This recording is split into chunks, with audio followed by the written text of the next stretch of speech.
Antes de ter passado de meio-dia, né, se você não comeu, não era assim? Eu vi que a mamãe falou. Bom, a gente estava conversando ali para ver se sorteava. Não precisa nem sortear, vocês têm 2 dias hoje, né? Eu, Daci e a Bárbara. Olá, pessoal, tudo bom? Prazer. Bom, vamos dar um guia para cada do outro. Não, de repente é melhor vamos ganhar o prêmio da Ilha Fiscal de hoje, né? Não, gente, a gente comenta tudo, ó. A gente fala do histórico da ilha, a gente fala da exposição que está ali dentro, que está escrito aqui, ó, esse novo projeto chama Ilha Fiscal Neogótico Terras Tropicais. O que é isso? Isso é só um reforço, uma reafirmação do que a gente já vinha falando há mais de 20 anos, quando construíram isso aqui que é no estilo neogótico. Então o que tem ali é reforçando o que a gente falava. São cores, são vitrais, são vídeos, gravuras, que a gente vai ver na primeira sala. Na segunda sala a gente vai falar do grande baile que aconteceu aqui. E na terceira sala a gente vai falar da DHN, que foi o momento em que a Marinha negociou com a Fazenda e assumiu tudo isso aqui. Então são 3 momentos pelos quais a Ilha Fiscal já fez parte da história. Tá? Então assim, tudo que passou por aqui constata que foi um local de trabalho. Mas o que marcou o local foi o grande baile que aconteceu aqui, né? Que é o que traz todo mundo aqui. Aí todo mundo quer saber, cadê o salão do baile? Cadê não sei o quê? Não tem o salão do baile, tá? Então vamos lá para o início, do tempo que a ilha ainda se chamava um nome horroroso, Ilha dos Ratos. Tem 2 versões. A gente conta mais essa primeira versão que tem mais a ver, né? Rato, porque ele surgiu ali da Ilha das Cobras para cá. Ia migrando, foi de uma tal maneira que chamou a atenção e aí deram o nome de Ilha dos Ratos. Lá continuou com o nome de Ilha das Cobras e não tem mais cobra. Rato aqui só aparece uma vez na semana e essa semana não apareceu ainda. Tá? Eu não vi nenhum ainda. Bárbara, você viu? Graças a Deus. Então não vai aparecer não, tá? E aí já era do Ministério da Fazenda, o local. Tá bonito, né? Mas isso aqui só começou a chamar a atenção, gente, depois de 1850. Ele já existia há muito tempo atrás. Quando começaram a mexer, melhorar e tal, ele chamou a atenção. Não tinha um aeroporto ali, mas na hora que eu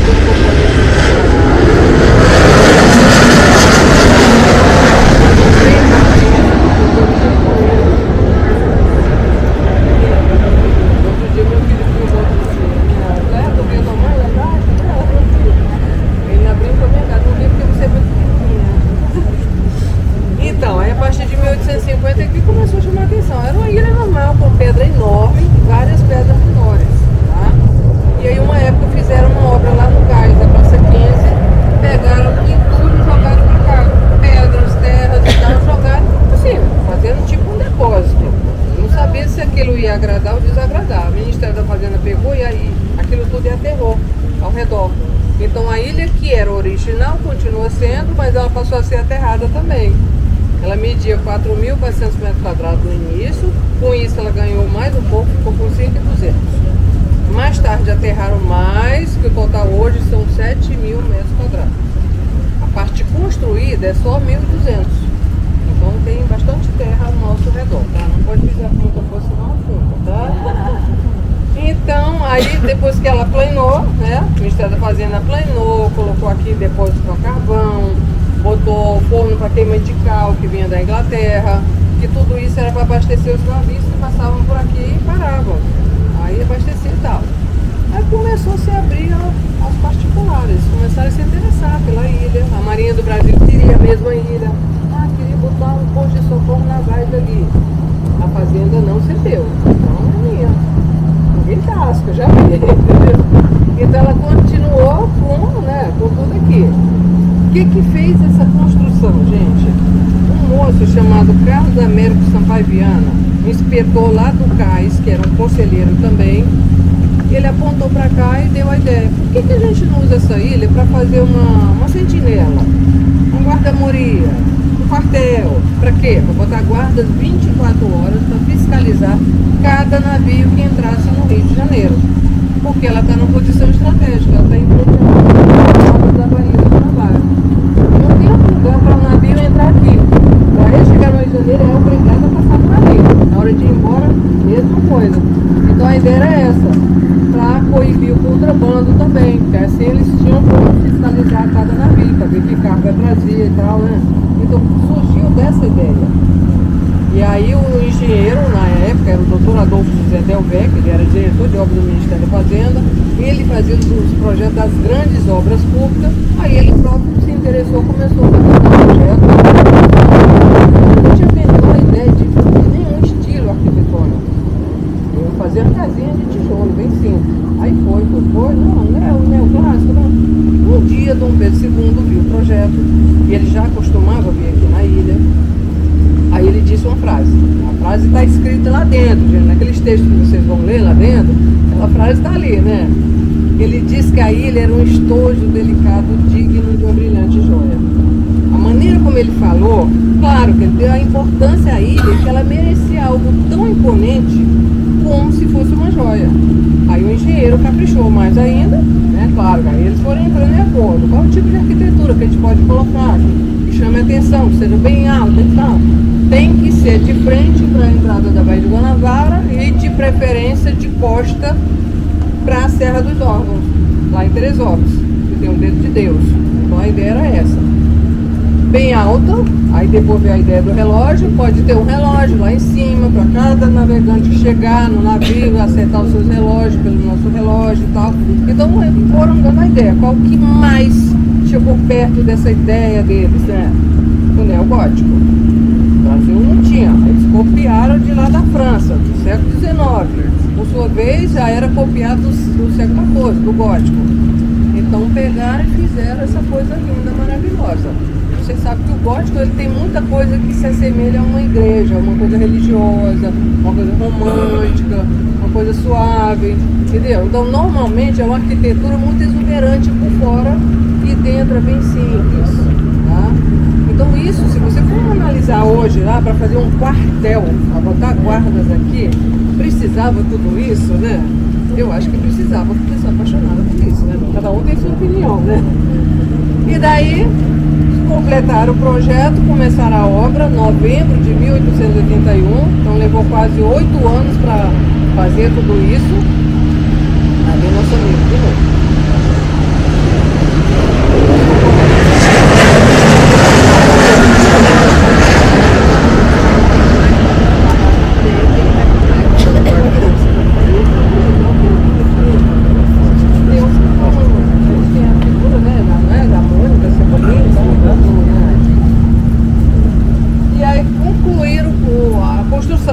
Terminou em abril, 27 de abril de 1889, foi o dia que inaugurou. Houve festa de inauguração, Dom Pedro II veio, o Conde D veio também, vieram várias autoridades naquela embarcação que está guardadinha ali, que a gente vê daqui a pouco, a galeota do Nono Cristo. Agora tem mais uma atração aqui pra gente. E aí funcionou como posto fiscal alfandegário. Passaram alguns meses, chegou novembro, 9 de novembro. Aconteceu o grande baile aqui. Era o nome de último baile do Império na Ilha Fiscal. Também eles vieram na galeota. Ah, Dom Pedro não tinha ainda não. Isso aqui foi feito na década de 30. Então hoje já faz a ligação com a Ilha das Cobras que liga ao continente. Tá lá. Dá? Então vocês passaram por lá. Não tem mais. Não, aquela serpente toda já não tem rato. Não tem mais rato aqui nem por lá. Porque lá o nome é Ilha das Cobras e Ilha aqui fiscal. Ilha fiscal. Tá? Então eles vinham de barco, não tinha como passar por ali ainda não. A partir da década de 30 fez isso. Tá? Então houve esse grande baile, vocês vão chegar na metade do passeio, no final vão perguntar pra mim outra barba, gente, onde é que foi o salão de baile? Que a Daci geralmente já adianta, não teve um salão de baile. A ilha fiscal toda foi usada para o baile. Foi improvisada, era uma repartição pública. Então vamos começar. Tem cobertura. Aqui, um terraço. A ilha fiscal Toda ela. Cada pedaço foi feito uma coisa. Entendeu? Aqui, por exemplo, não tinha pedra, aqui era terra pura. Eu lembro que eu passei por aqui, meu vestidão ficou arrastando naquela terra, sabe? Aquelas mulheres todas com aqueles vestidos, né? Então não tinha pedra aqui, nem do lado de trás também, entendeu? Aí montaram o buffet nessa frente aqui, gente. Colocaram um buffet, imagina, 21 colunas de madeira aqui. Como se fosse várias mesas, né? Botaram a comida, cada um se serviu aqui. Só que eles fizeram assim, mais ou menos umas 3 mil pessoas. Aqui não cabia ao mesmo tempo 3 mil. Lá atrás, depois nós vamos mostrar o pedaço, botaram 500 pessoas para jantar, para a ceia, propriamente dita, com cadeira, com mesa e tal. As orquestras ficavam lá também. E dentro dos salões todo aberto, tinha pessoas passeando no salão também, tinha pessoas sentadas, mas os salões foram destinados à dança. Então a pessoa dançava ali. Ao mesmo tempo que comia aqui, os outros dançavam e os outros comiam lá atrás também. Então foi assim, não foi um salão específico para festa, entendeu? Hoje quando eles fazem festa, eles fazem uma cobertura lá atrás, aí concentram aqui.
Então, a partir daqui, gente, a primeira coisa que eu falo quando a gente entra, que o pessoal pergunta, foi pintado assim? Não. Quando construiu não era essa cor. Cada momento que coloca a exposição vai trocar a cor da parede. Botaram roxo agora de propósito, para mostrar para nós que o roxo é uma das características do gótico. E esse ambiente está representando o romantismo do gótico. Tá? Além do roxo, as cores do gótico são muito intensas, olha só. O vitral faz parte também, que também é da igreja. São símbolos heráldigos, simbolizando famílias, lugares, na época do Império, na época medieval também. Tá? Então, outra coisa também é a luz. A luz faz parte do gótico. Então, deixar ele aberto, a gente vê que a incidência do sol faz clarear a sala. Com pena que hoje vocês não vão lá no pavilhão, porque lá todas as janelas são assim. Então lá é a parte que está fechada. Tá? Mas daqui já dá para ter uma ideia. Certo? Por aqui, ó, o projeto começou a ser desenhado ali, original. Essas fotos aqui são originais. Olha o postal daqui da ilha fiscal. O postal, imagina o que é isso. Olha o valor que é isso. Essa foto foi tirada antes de fazer aquela ponte que vocês passaram agora. Olha só. Saída das cobras para cá, ilha fiscal. Então, gente, eu sempre comento assim, hoje, se você for fazer uma pesquisa e você coloca lá, ilha fiscal, historicamente ela continua como sendo ilha fiscal. Geograficamente é como se ela fizesse parte da ilha das cobras. Tá? Então, na pesquisa vai dizer, não, historicamente não. Continua indo fiscal. Mas se você procurar no mapa, é como se ela fizesse parte, porque ela foi inserida a ilha das cobras através do molho. Tá? Essa foto foto aqui é que mais se assemelha. Diga. O óleo é aquela ponte, a travessia. Tá? A foto que mais se assemelha com o pensamento do Pedro II, em consonância com o Dr. Delvecchio, é essa foto aqui, que dá uma impressão que está realmente, ó, o palacete numa ilha isolada, de frente à porta da Baía da Guanabara e de costa lá na Serra dos Homens, lá em Teresópolis, entendeu? Então tinha que ser uma construção bem alta também. Então, cada detalhe eles foram pensando. Aí aqui continua, todas as fotos são terminadas. Só que é uma coisa curiosa, mas a gente nunca vai poder ir lá, que é o relógio. O relógio fica na torre principal. Não tem acesso para nós, só o moço pedagoga, ele vai 3 vezes na semana a mexer na máquina, porque não é digital. Aí tem que dar agora, é um relógio alemão. As 4 faces funcionam ao mesmo tempo e ele está lá desde a época da construção. Desde aquela época. Ele foi desordenado uma vez só na época da revolta da Armada. Aí voltou a trabalhar. Então, mostrando o pêndulo, né? Abaixo do pêndulo, né? Tá? Continuando falando, eu acho que aqui, ó, a torre também. O final dela de todo tem ferro, ela pontinha, todas elas têm ferro. Nesse projeto nós teríamos ferro e um vidro, que já era usado para outras coisas do código. A partir desse projeto nós teríamos isso também, tá? Ali a gente viu, né, o desenho, aqui para nós não torre lateral só e aqui o projeto completo. Olha só, o torreão central é a construção laterais. Olhando pela metade, é como se fosse a espelhado. Viram ali no centro, assim, vital? É o antigo que tinha lá no Dom Pedro II, lá no União. Então isso aqui não é o mais antigo de todo, não. É o mais antigo antes de colocar aquele, tá? Houve um vento, uma tempestade, ela quebrou, para tirar e para voltar aqui. Percebam que já tinha o cabelo branco aí, gente, a barba branca, cabelo branco. Aí quando eles foram fazer o novo, não ficou exatamente igual aquele lá. Aí ele ficou meio valorado, ele nunca foi novo. Então isso que a gente vê nesse painel é foto e que está aplicado lá no torreão, nas janelas todas. Na verdade tem uma rosácea no lado da sala que é aplicada aquele desenho, desse lado. Lá do outro lado tem outra aplicado, o da Princesa Isabel. Então aqui botaram a foto, acho que já prevendo. O dia que a gente não subir lá, pelo menos a gente já tem uma ideia do que tem lá em cima, tá? Então os vitrais, olha, mostra brasões, as famílias. A família imperial brasileira, eu vejo aqui à direita dele 2. O azul, a realeza francesa, referente ao português de Orleans. E aquele, a bola amarela na casa da Áustria, frente à família da mãe dele, Dona Maria Leopoldina. Também tem lá em cima o que não tem aqui, gente, um piso todo desenhado, assim, madeira nobre da nossa Mata Atlântica, todo original. Esse aqui, apesar de estar bonito, brilhoso, ele não é original. Então o que tem lá em cima é original, tem esse monte de madeira, são para todo tipo. Se quiser fotografar e levar, no dia que vocês visitarem lá, a gente tem que levar lá, aqui, certo? Oi? Paquera.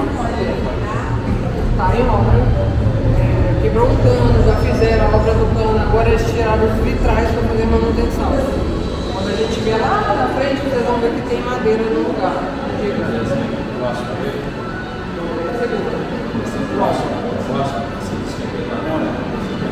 Não. Na verdade aqui ele é, só que o cabelo aqui, ele não tem. Que hoje a gente não usa, mas não pode usar. Vamos lá, não vai deixar, né? Mas na época não tinha ainda proibição. Então foi feito e o detalhe todo caro ali. A escovinha é pelo de animal de verdade mesmo. Não passa não. E ali dá o diário de construção. A visita de cada peça daqui, tá? Lembra que eu falei lá fora, que parece uma igreja, né? Uma pintura, olha os salões internos, como uma igreja mesmo. E aí vocês já estão passando por 2 salões que foram da dança. Agora nós vamos lá para a festa. Quando vai entrar na festa, vocês vão ter que pegar convite. Aqui é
gente, alguém me perguntou se tinha algum desenho, alguma foto de um salão daquela noite. Tá, tem sim, galera, gente.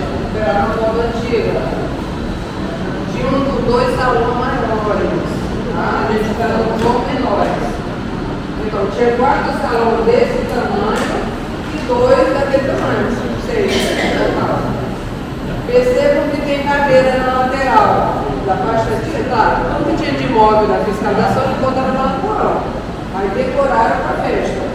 Botaram bandeira do Chile e do Brasil também, enfeitando, tinha motivos florais, navais, espelhos, tudo isso aqui enfeitado nos salões. Tá? Alguém contou para vocês o segredo dessa festa? Não viram falar? E a gente fala sempre assim, vou te comprar uma de inverno, não sei o que vai lá. Gente, eu vou te comprar uma carteira aí, ó. Uma homenagem ao Chile. Esse foi o motivo principal do baile. Então, nessa época, tinha um navio dos chilenos. Esse navio estava ali na Praça 15, navio de guerra, encoraçado ao Beira de Bola. Lembra dele? Viu? Lá no. Ele estava aqui ancorado, aí o diretor dos ministros, né, ficou no Ouro Preto, resolveu fazer uma festa para oferecer a Marinha chilena. Por quê? Porque no passado recente, a Marinha brasileira tinha feito uma circunnavegação pelo mundo, o navio grande parou lá no Chile e eles foram muito bem recebidos, muito homenageados, tiveram várias festas. Então, naquele momento, o navio dos chilenos é que estava aqui. E a antiga era sem ideia. Vamos oferecer uma festa para eles também?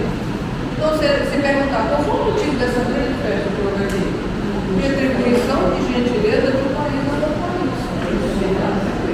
E aí, claro, que fez parte da lista dele, principal convidado, além do chileno, do segundo da família. Mas isso não matou o convidado, não. Convidado ministro, deputado, senadores, o pessoal de comércio, indústria. Quem veio menos, algumas das pessoas que estavam ajudando o movimento abolicionista. Entendeu? Então, assim, tinha militar, mas não tinha, assim, muito militar. Então, foi o seguinte, a festa estava marcada para uma data, não aconteceu, jogaram para frente, porque nessa época morreu o rei de Portugal, o Luís, que era sobrinho do Pedro II. Aí jogaram a festa para o 9 de novembro. Toda vez que eu entro ali, eu falo, gente, olha o convite, é para ver se alguém vê a data lá no convite para desmentir da data que a gente fala, entendeu? Lá está escrito 19 de outubro, foi a primeira data marcada. Então não aconteceu. E aí, porque morreu o rei de Portugal, o que aconteceu? As mulheres vieram de luto. Apesar do vestido da Teresa Cristina, da Princesa Bela, ter bordado em ouro e tudo, né? Mas era preto. O preto na época era usado para luto. Não é como a gente hoje no pretinho básico vai ir pra festa, entendeu? Então achava de luto. Então ela pôs aqui, pôs esse luto, convidei. Estão assistindo o discurso do Visconde do Ouro Preto. Tá? E como que eles vieram para cá? Não tinha aquela ponte, não tinha como passar ônibus, vieram de barco. O barco saía de lá do Cais Faroa, passa aqui. A ilha é bem distante lá. Claro que estava diferente do que é hoje. Não tem ilha, tem um ponto. Então, os convidados aqui, ó, nessa barca aqui, oferecer para a família. Na gaiota, que eu já comentei, ó, a pontinha aqui. Consegue ver? Só a pontinha dela, só a frente. Tá? E aí ficou a noite inteira vindo. O baile começou às 8 da noite, o Pedro II chegou às 9, a família, a Princesa Isabel só chegou às 10h30, um pouco de dia. Aí foi quando eles abriram os salões para dança. Então começaram a dançar às 10h30 da noite. O tipo de música tá ali, naquela lista, né? Aquela plaquinha roxa, o tipo de música que tocou. Tipo de dança, valsa, salsa, polca, quadrilha, mazurca. E aí foi combinado que eles tinham que dançar na sequência. E quando voltava ia tudo de novo, e o pessoal acompanhando. Tá? Mas nem todo mundo veio para a festa fazendo os casais. Tinha gente que não tinha marido, tinha homem que não tinha esposa.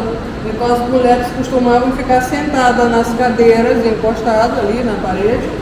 E ficava esperando para ver se alguém chamava para dançar ou não. Daí é que eles usavam aqueles sinais do leque, que são muitos sinais, tá? flores, né? Lembra do boi?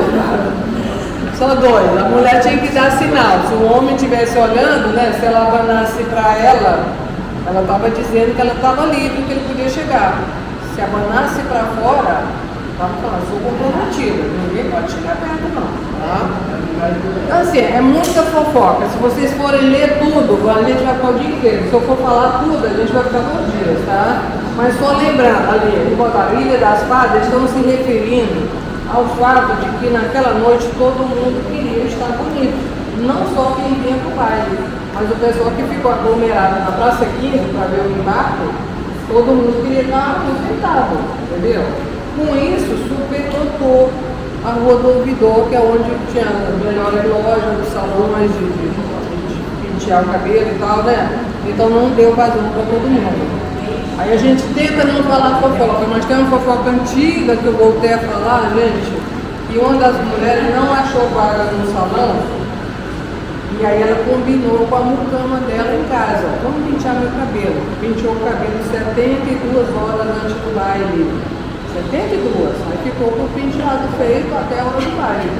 O que usava na época? Não tinha lateira ainda, né? Espuma de sabão. O que eles faziam para passar o cabelo e ficava grosso. Entendeu? É uma fofoca verdadeira. Isso aí dizem que realmente existiu.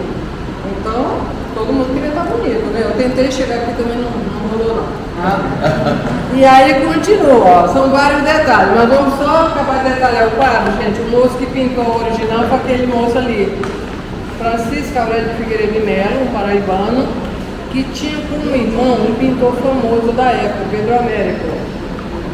Então ele começou a pintar aquele quadro ali, ó, 1901, foi passando, terminou em 1905. Quando ele concluiu, já era 1905, eu sabia que não tinha acontecido no bairro. Então ele foi fazer isso para mostrar a monarquia dançando, ele se refere, né, a própria festa, e o momento que a República chegou. Enquanto ele dançava, a República chegava. Então, em forma de alegoria. Aquela nuvem escura, tanto representa a noite nublada que estava, né, que acabou com chuva de manhã, no dia 10, quanto o momento que o Brasil estava vivendo, a transição de monarquia para república. Também a museologia militar também vai representar esse momento, a detenção. Tá? E do outro lado é a suposta coroação da princesa Isabel. Ali, a gente vê todo o clero fazendo uma festa de coroação e fogo aqui fazendo a coroação antes da coroação. Isso aí eu não estou dizendo não, isso aí entendeu? Quem foi, quem falou. Se ela tivesse sido coroada, teria sido a festa da época. Tá? Então, aí ele deu o nome da tela de A Ilusão do Terceiro Reinado, que é a tela original, a tela que está lá no Museu Histórico Nacional, gente, foi cedido para fazer essa aqui. Aqui está lá, mede mais que o dobro dessa aqui. Então, quem não viu, que quiser ver, vale a pena ver, tá? Museu Histórico Nacional. Tem muita gente famosa aqui, mas aí eu vou dar uma chance, se vocês quiserem descobrir ali, os famosos estão citados ali com a setinha mostrando, né? Vocês não vão achar meu nome, não é da Bárbara ali não. Pode ser que no futuro, mas por enquanto não. E tem Machado de Assis, o próprio Pedro Américo, que eu falei, entendeu? Tá. E ele aqui tem cabelo destacado aqui, ó.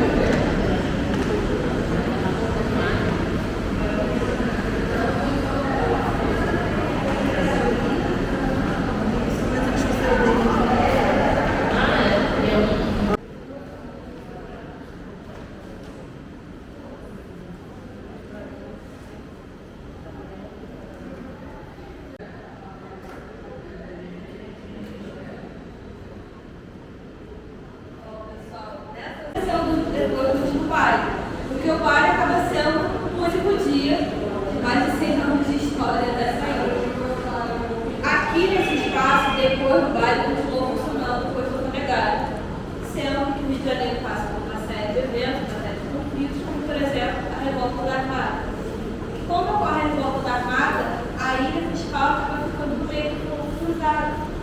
E a gente acaba, acaba sendo atingido. Sendo que naquela época não tinha ainda verba suficiente para restaurar o prédio. O prédio acaba parando as suas funções durante o século.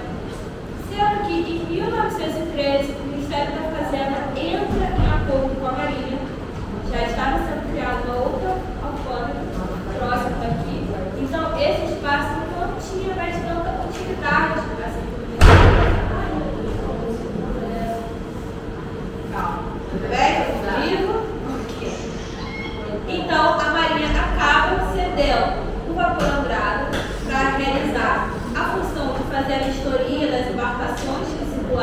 região.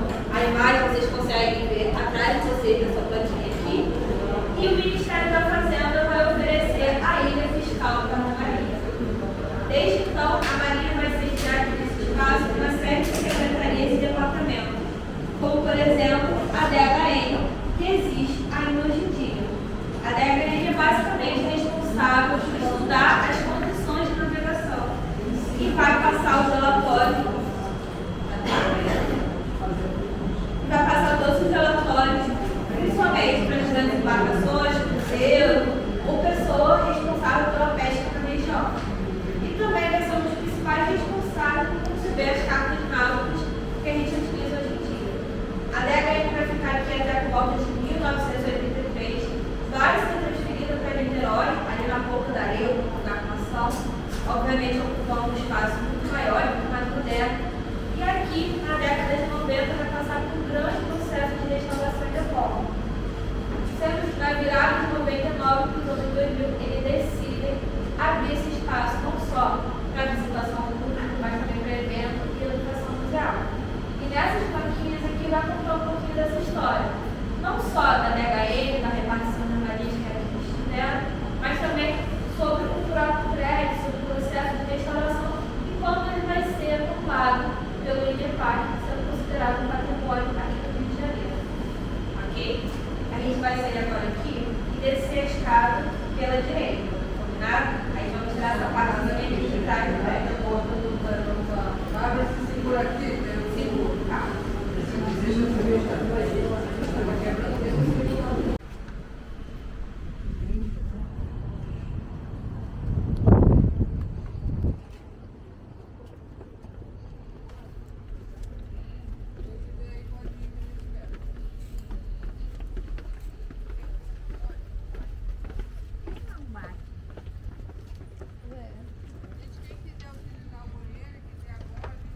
Mas não parece que é original.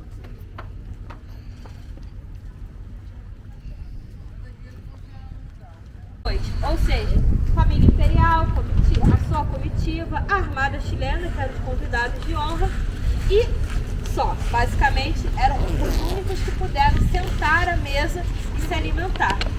No entanto, a mesma ceia foi servida para eles para o resto dos convidados, ok? As mesas ficavam dispostas aqui, em cada ponta ficava uma orquestra tocando, as portas e janelas, como a Darcy explicou, ficavam todas abertas e a música ficava ecoando aqui pela ilha, tá bom? Uma outra curiosidade Era uma cobertura? não tinha cobertura nenhuma, não tinha.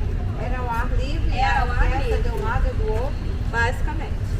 Era sem cobertura nenhuma. E o chão era de... Não, como a Darcy explicou, nessa época ainda não tinha paralelepípedos, era só realmente batido de terra. Aí a gente tem que pensar, novamente, que isso aqui não era um local de festa, não era um local de baile. Era uma repartição pública, era um escritório. No entanto, eles trouxeram justamente essa festa para cá, porque esse espaço era considerado um espaço único.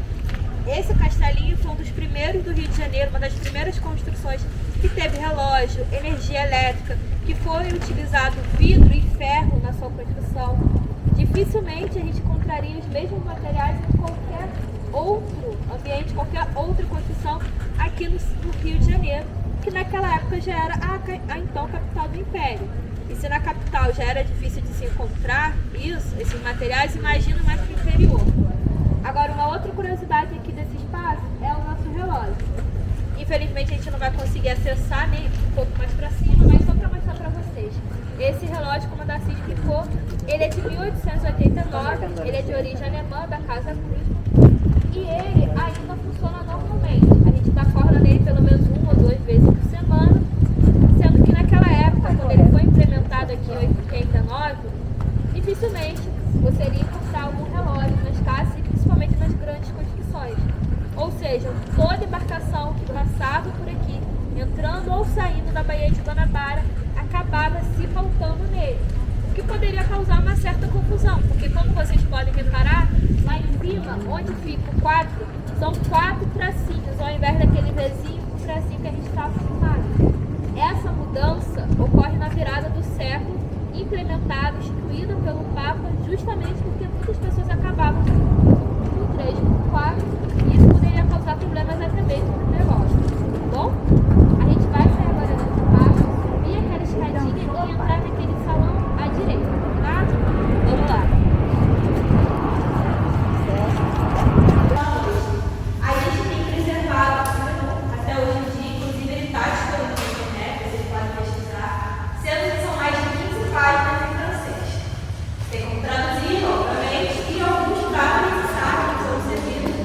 a maior parte dos alimentos a gente inclusive tem até hoje em dia. Por exemplo, a gente sabe que naquela noite foram servidos mais de 10 mil litros de cerveja, quase 1 tonelada só de camarão, mais de 3 mil garrafas de diferentes espécies de bebida no mundo inteiro. E iguarias que a gente não tinha naquela época no Rio de Janeiro, como por exemplo sorvete. Sorvete, hoje em dia a gente compra em qualquer padaria, em qualquer lojinha, mas naquela época era muito raro, principalmente em grande quantidade, para conseguir servir mais de 3 mil convidados, fora os benéficos que com certeza tem. Aqui, pessoal, como vocês podem observar, nesse espaço aqui, foi um dos salões que a Tarcísio ficou mais cedo. Nesses salões, além de, obviamente, ter o espaço reservado para as pessoas bailarem, também tinha espaço reservado para a família imperial, porque eles não passaram a maior parte do tempo junto aos convidados. Inclusive, em determinado momento, à meia-noite, eles subiram até o torreão, que infelizmente a gente não vai conseguir acessar hoje por conta de manutenção, e lá ocorre o ritual que a gente ainda tem hoje em dia, que se chama o ritual da troca da bandeira. Eles vão fazer esse ritual com a troca da bandeira, com a armada chilena, e lá somente no torreão ficam família imperial, Dom Pedro II, Conde de, Princesa Isabel, que foi a única mulher autorizada a subir ao torreão, porque lá era a Câmara de Honra, era a Câmara que somente os homens acessavam. Então, como ela seria a sucessora de Dom Pedro II, ela precisa se inteirar do negócio da família, vamos colocar dessa forma, e ela é autorizada a subir ao torreão. E, junto a eles, obviamente, a armada chilena. Eles realizam esse ritual da troca da bandeira e retornam para o baile posteriormente, ok? E aí aqui, só para mostrar para vocês um pouco dos nossos vitrais, um pouco de como as janelas e as portas são dispostas, e também a pedra que constitui uma parte desse castelinho. Como vocês podem ver, principalmente aqui nessa fachada, na entrada, essa pedra é uma pedra muito comum aqui no Rio de Janeiro. Ela é conhecida como pedra de Gneiss, e ela basicamente é o que constitui Pão de Açúcar, Pedra do Assolador,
destruídos ou então incorporados na própria simbologia do governo republicano quando esse assume o poder e o império cai.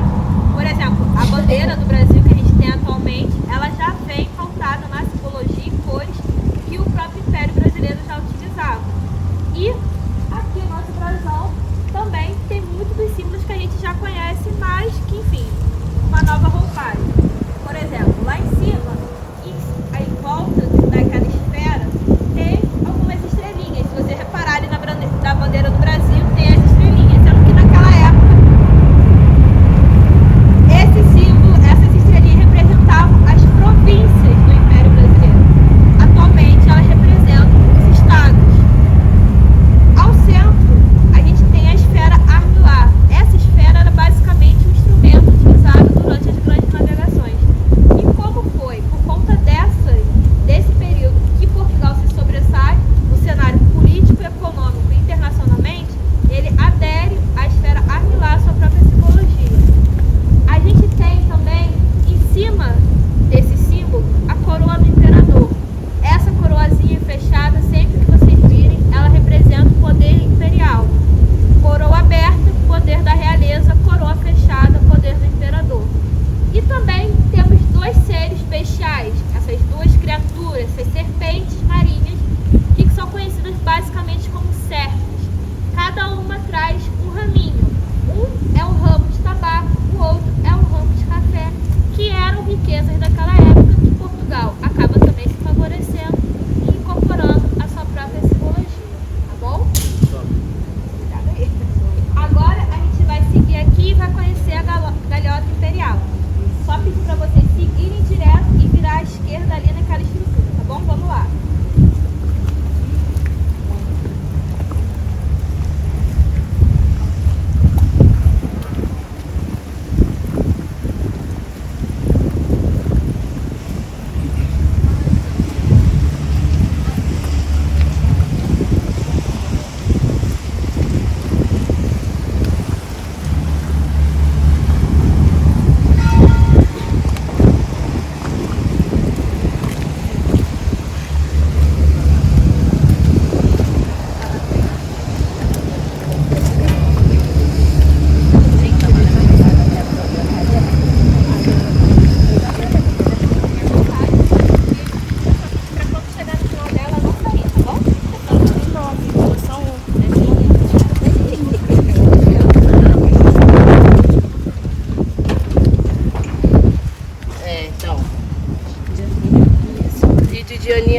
De vocês duas é só ela, né?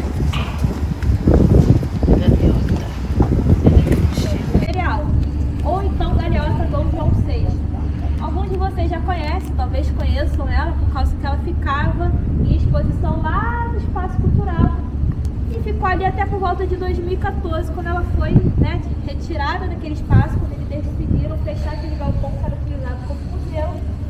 Passou por um processo de restauração e foi trazida esse ano, em janeiro, aqui para a Ilha Fiscal. Essa embarcação, ela vai começar a ser produzida em 1808, quando a família real portuguesa chega ao que viria a ser conhecido como Brasil.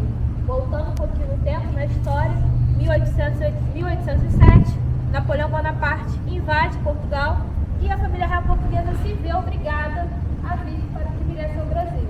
Eles primeiro vão para Salvador, depois vêm para o Rio de Janeiro, sendo que assim que eles chegam em Salvador, o Conde da Ponte, então o governador da época, faz uma encomenda para o Arsenal da Marinha para construir essa embarcação, porque eles acreditavam que precisava ter uma embarcação que fosse mais adequada para realizar o transporte da família real. Essa embarcação, no entanto, vai levar aproximadamente 10 anos para ser concluída e vai ser trazida para o Rio de Janeiro apenas em 1818. Vai ser rebocada por uma outra embarcação à vela durante uma viagem de 11 dias. E no meio da viagem, ela inclusive acaba sendo quase, enfim, naufragando por conta que ela vai ser interceptada por uma grande tempestade. Pois bem, chegou viva, sã e salva aqui no Rio de Janeiro. Ela vai ser utilizada basicamente para fazer pequenas viagens ou passeios.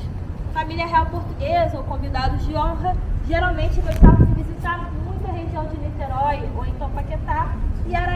embarcação que fazia a locomoção deles até essa região.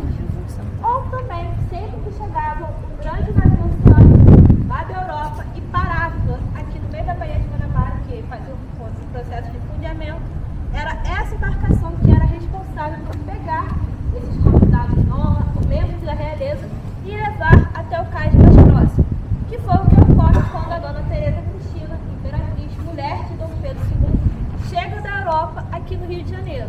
É essa embarcação que vai até o meio da Bahia, vai pegar ela e levar até o cais da Imperatriz, que fica ali onde hoje é a região conhecida como Pequena Ásia. Bom, só alguns detalhes dessa embarcação. A gente sabe que ela tem 24 metros de comprimento, pesa 40 toneladas e essa parte douradinha que vocês estão vendo não é pintura. Isso deve estar ouro. Foram colocadas filas todas de ouro através de um processo artesanal para dar esse efeito dourado, esse efeito brilhoso. Ok? A maior parte da embarcação, como vocês podem observar, ela é descoberta. O único local fechado é esse camarim, que obviamente era o espaço reservado para a família real portuguesa, posteriormente família imperial e convidados de honra. Nele cabem aproximadamente 12 pessoas, no máximo, estourando. E o resto da embarcação era ocupado pelos remadores. Inicialmente, vai ter cada lado 11 remos, com o tempo vai aumentando, e no final tinha 15 remos para cada lado. A questão é, os remos eram tão pesados que era necessário pelo menos mais de 2 pessoas para conseguir mover cada remo. Então, no final, até um pouco antes de retirarem ela da água, tinha que ter aproximadamente 60 homens para conseguir fazer a locomoção dessa embarcação. Esses homens,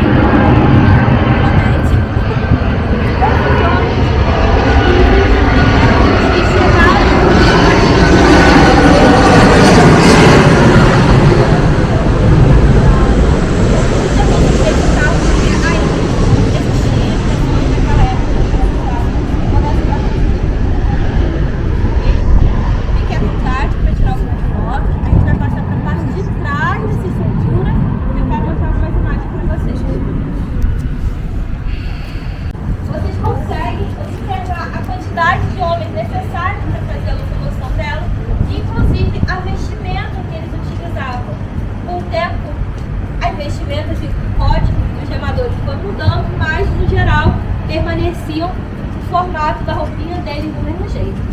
Aqui a gente tem o registro da visita do rei Alberto I e sua esposa Elizabeth no Rio de Janeiro em 1920. E eles utilizaram essa embarcação. Agora a questão é, como eu expliquei para vocês, essa embarcação ela foi criada para atender a família real portuguesa e posteriormente a família imperial. Em 1920 já tinha sido proclamada a República, não existia mais o Império Brasileiro. Então, essa embarcação ainda vai ser utilizada por pelo menos de 20 a 30 anos depois do fim do Império Brasileiro. E aqui, inclusive, a gente consegue ter um dos últimos registros dela sendo utilizada antes